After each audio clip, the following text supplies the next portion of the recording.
Hello, this is Lynn Finch with another episode of the No-Cash Allowance.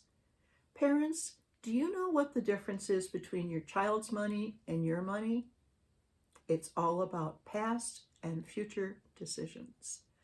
When your kid gets an allowance or a gift or whatever money they get, they're ready to spend now because they're looking to the future. They're ready to spend for the future. When you get your money, most of it's already earmarked, it's already there, it's paying for past decisions, it's paying for the bills.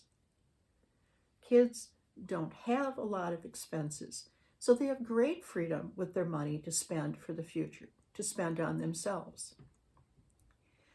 And where they get their money is interesting.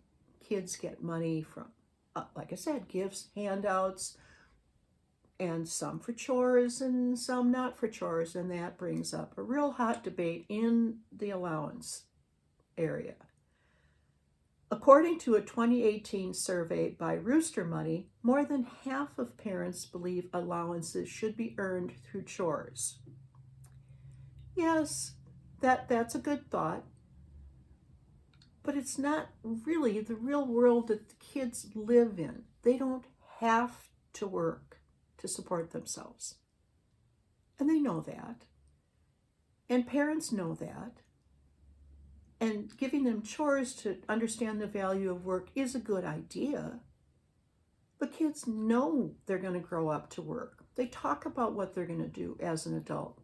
Sometimes they have some real big dreams that may not come true, but they know they're going to earn money as an adult doing something. In my opinion, I think paying for chores is okay. I don't think it has to be the only way kids get money.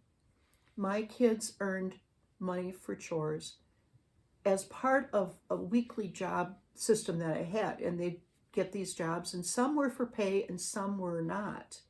But they had to do all of the jobs before they could add the money to their account. I also provided other ways for them to get money through incentives and maybe contests and little activities that we created in our family. My goal was for them to have plenty of money so they could make lots of money decisions. And they did have kid-size expenses. They did have to pay some of their bills. So in my thinking, this idea of the chores is less important than giving them the satisfaction of managing their own money, making decisions about spending for fun and necessary expenses. And to help them, the No-Cash Allowance gives them a system where they can track all their money as a number and they can know what their bottom line is. Parents, one of your responsibilities is to prepare your kids for life after high school. And this is true in the financial world.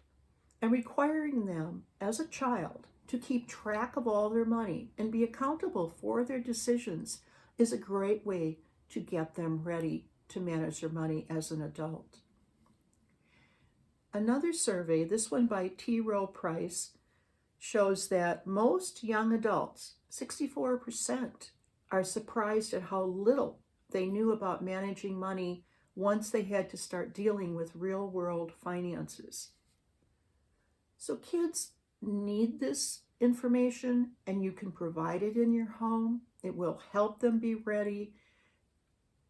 And they are leaving home, many of them saying, I didn't know how to do this. So as parents, we can give them a financial education in their home. And here's my allowance anecdote. A family was on a vacation, and the boy was maybe 7 years old, mom, dad, and he and his sister, and they walked past an ice cream shop. And the mom said to the boy, would you like me to buy you a treat? And he looked at her and he thought about it. He says, no, he says, I don't want you to spend your money on that. I have my own money. Well, what does that tell us? It tells us that he understands that he owns money that's his, and he didn't want his mother to spend her money on a treat for him. When your kids track all their money as a number, they become better money managers. The No-Cash Allowance shows you how. And these videos talk about why this is so important for your kids. You can find a link to the corresponding blog in the description below. And next time, be sure to have these money conversations before starting your kids' allowance. Thank you for listening.